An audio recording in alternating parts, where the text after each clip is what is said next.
This is our 55-gallon max underpit offset smoker. This build is built for personal use or business use. Bakit personal use? Because this build has a smaller foot base. It doesn't take much space compared to sa mga traditional offset smoker. And it is also built for business use because of the size of the drum. Kasi 55-gallon siya. This is the largest drum that we can get, or food-grade barrel drum na pwede natin gamitin for sa smoker, no? We call it max underpit. Bakit? Dahil meron tayong firebox under the smoker. So nanggagaling sa ilalim yung firebox niya, ang init niya and smoke. By the way, kahit na nasa ilalim siya, tinawag pa rin namin siyang offset smoker dahil ginawa namin siya ng airflow na hindi siya directly sa ilalim pumapasok.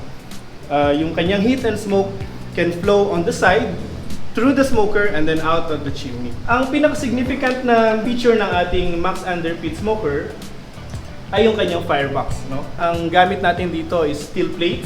So it's thick and durable material that can last you very long time sa paggamit nito dahil sa kapal ng kanyang material, no? We have this swivel air vent that we can swivel, turn this and open it. Meron tayong wood grate. We also made a space so you can add your log underneath to warm your wood, no?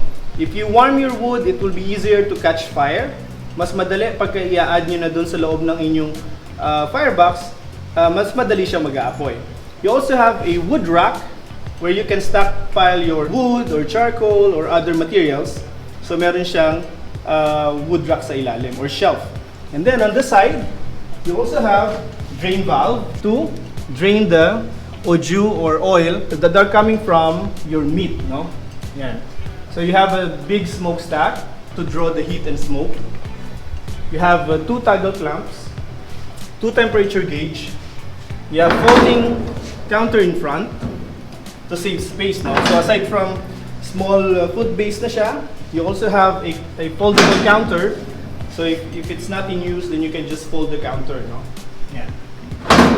Simply lift it up, slide it in, and then meron ka na ulit counter. Then when you open this, you have two layer grates you can use to place your meat, and then you also have a charcoal pan underneath for direct grilling. Laki ng space niyo for cooking dahil sa 55-gallon drum yung gamit natin dito. And aside from that, as you can see, you also have the orientation of the grill na parang from left to right or sideways. Then yung sa baba naman, meron tayong front to back, running front to back. Ano yung advantages niya? If you have a burger or your cooking steak, then it's easier for you to use your spatula to turn over your meat using a spatula.